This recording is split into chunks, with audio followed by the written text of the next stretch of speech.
Hey, what's up guys? Welcome back to our channel Easy Guide, and today we're going to see how you can recover your deleted message on TikTok.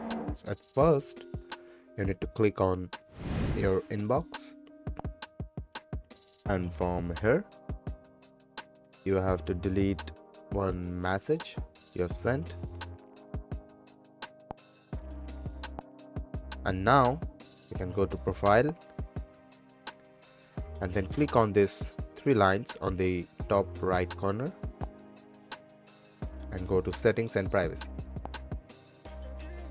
From here you can see one option named account. You have to click on this and you have to click on download your data. From here you can choose in what format you want. It's text or JSON. Text format will be better, and request data. So in the download data section you can see your data is being processing. So in 3 to 5 days you can get your data, and from there you can see all the deleted messages. So thank you for watching the video. If you liked it, please do not forget to subscribe and press the bell icon.